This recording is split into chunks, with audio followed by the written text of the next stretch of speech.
Hello friends, मैं हूं सोनल मतलानी और संस्कृत शाला में आपका स्वागत है। आज से हम कक्षा 6 रुजिरा भाग 1 का अभ्यास शुरू करेंगे। सबसे पहले पाठ 1 शब्द परिचय देखेंगे। इस वीडियो में मैं आपको पूरे पाठ का हिंदी अनुवाद बताऊंगी और साथ में ग्रामर का कैसे इस्तेमाल किया गया है वो एक्सप्लेन भी करूंगी। तो आप वीडियो के अंत तक जरूर बने रहें और पसंद आने पर लाइक तथा शेयर करना ना भूलें। तो आइए शुरू करें। प्रथमः पाठः शब्द परिचयः 1। इस पाठ में अकारांत पुल्लिंग शब्द के बारे में बताया गया है, जैसे रामः, मयूरः, बालकः आदि। अब अकारांत शब्द किसे कहते हैं?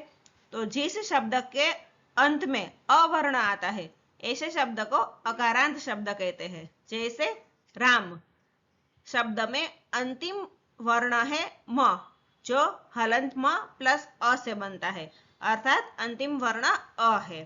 तो रामः अकारांत शब्द है और पुल्लिंग शब्द उसे कहते हैं जो नर जाति का बोध कराता है।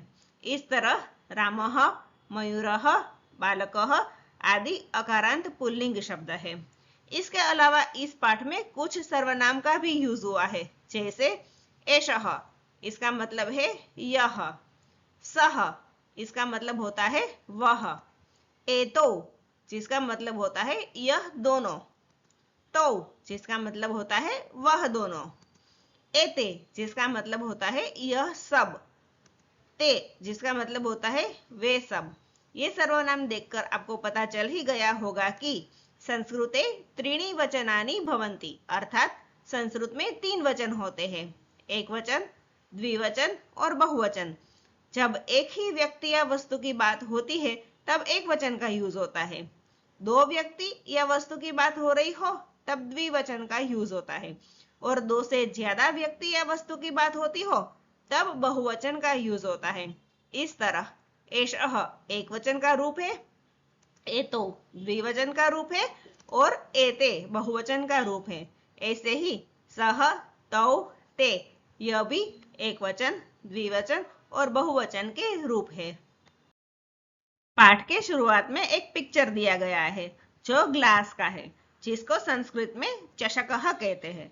पास में पूछा गया है एषः कः। ये पिक्चर पास में है, इसीलिए एषः का यूज होता है, जिसका मतलब होता है यह क्या है। आंसर दिया है एषः चषकः, अर्थात यह गिलास है। आपको यह याद रखना है, गिलास को चषकः कहते हैं। फिर आगे पूछा है किम एषः बृहत्। बृहत् अर्थात बड़ा। क्या ये बड़ा है? आंसर है न, एषः लघुः। नहीं, यह छोटा है। यहाँ पर आप देखो तो एषः, कः, चषकः, लघुः सब में पीछे 2 बिंदी आई है, जिसे विसर्ग कहते हैं। यह प्रथमा विभक्ति का एक वचन का रूप है, इसलिए आया है। ये क्यों आया है वह हम आगे देखेंगे। अभी सिर्फ हिंदी भाषांतर ही देखते हैं। फिर दूसरा पिक्चर दिया गया है, ये दर्जी का है और पास में ये थोड़ा दूर है, इसलिए पास में पूछा गया है सह कह, अर्थात वह कौन है, जिसका आंसर है सह शौचिकः, अर्थात वह दर्जी है। अब दर्जी को संस्कृत में शौचिकः क्यों कहते हैं, क्या आपको ये जानना है? शौचिकः मतलब सूची, सूची है वह सुई को कहते हैं, निडल को कहते हैं। दर्जी निडल का यूज करके कपड़े सिलता है, इसीलिए उसका नाम शौचिकः है। आगे पूछा गया है शौचिकः किम करोति, अर्थात दर्जी क्या करता है।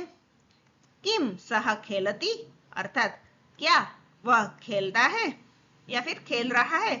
और आंसर दिया है न, सह वस्त्रम सीव्यति, अर्थात नहीं, वह वस्त्र सिल रहा है। अब यहाँ पर करोति, सीव्यति इसका प्रयोग क्यों हुआ है वह भी हम ग्रामर वाले पोर्शन में देखेंगे। फिर आगे और एक चित्र दिया है जिसमें 2 कुत्ते दिख रहे हैं और पूछा गया है एतो कौ, जिसका हिंदी अनुवाद होता है यह दोनों कौन है। अब कुत्ते को शुनकः कहते हैं या फिर कुक्कुरः कहते हैं। यहाँ पर 2 कुत्ते हैं, इसीलिए द्विवचन का यूज होता है एतो शुनकौ स्तः, जिसका मतलब है ये दोनों कुत्ते हैं। स्तः का अर्थ होता है। आगे पूछा है किम एतौ गर्जतः। गर्जतः अर्थात गरजना, क्या ये गरजते हैं? फिर आंसर दिया है न एतौ उच्चैः बुक्कतः। उच्चैः अर्थात जोर से और बुक्कतः अर्थात भौंकते हैं। नहीं, ये दोनों जोर से भौंकते हैं। यहाँ पर उच्चैः में विसर्ग का जो उच्चारण होता है वो ही होता है, उच्चै ह नहीं होता, उच्चै ही होता है। फिर आगे और एक पिक्चर दिया गया है जिसमें दो बैल दिख रहे हैं और यह पिक्चर दूर है, इसलिए पूछा गया है तो को अर्थात वे दोनों कौन हैं? आंसर है तो बलिवर्दो स्तः अर्थात वे दोनों बैल है। बलिवर्दो अर्थात बैल।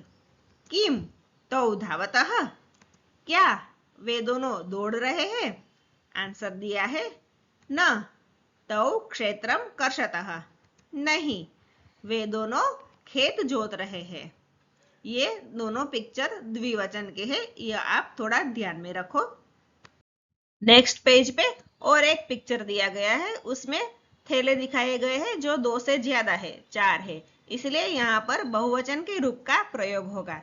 पास में पूछा गया है एते के।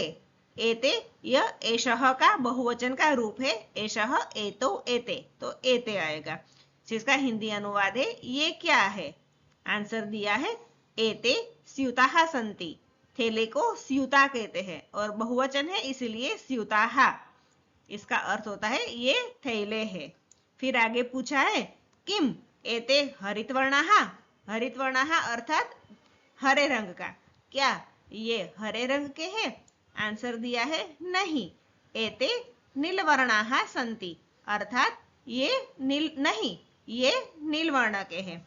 फिर आगे और एक पिक्चर है जिसमें वृद्ध लोग दिख रहे हैं। ये पिक्चर थोड़ा दूर है इसलिए पूछा गया है ते के अर्थात वे कौन है?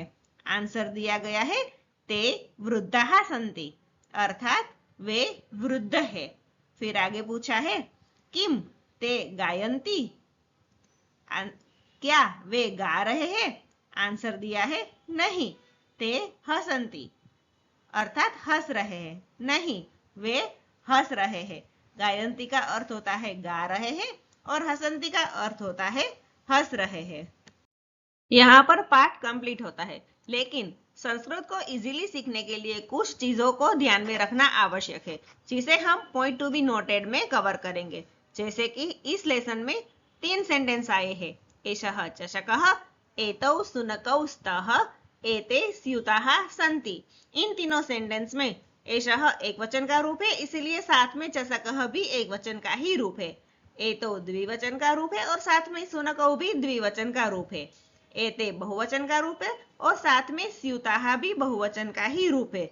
इस तरह सः शौचिकः, तौ बलिवर्दौ स्तः और ते वृद्धाः सन्ति, इन तीनों सेंटेंस में भी सः और शौचिकः दोनों एक वचन के रूप है, तौ और बलिवर्दौ दोनों द्विवचन के रूप है और ते और वृद्धाः ये दोनों बहुवचन के रूप है। साथ में है वर्ड के लिए एक वचन में कोई अलग से क्रियापद का यूज नहीं हुआ है, लेकिन एतौ के साथ स्तः और बहुवचन में संधि का यूज हुआ है। तो ये चीज आप ध्यान में रखो और होमवर्क में शब्दार्थ में दिए गए नए शब्दों को याद कर लो। नेक्स्ट वीडियो में हम एक्सरसाइज यानी कि अभ्यास में जो भी क्वेश्चन आंसर दिए गए हैं उसे सॉल्व करेंगे। तो कैसा लगा मेरा यह वीडियो? अगर पसंद आया हो तो इसे लाइक और शेयर करना ना भूलें तथा मेरी चैनल को सब्सक्राइब जरूर करें और हाँ, बेल आइकॉन भी जरूर प्रेस करें ताकि मेरे नए वीडियो आप तक जल्द से जल्द पहुंचे। मिलते हैं नेक्स्ट वीडियो में, तब तक stay safe and stay healthy.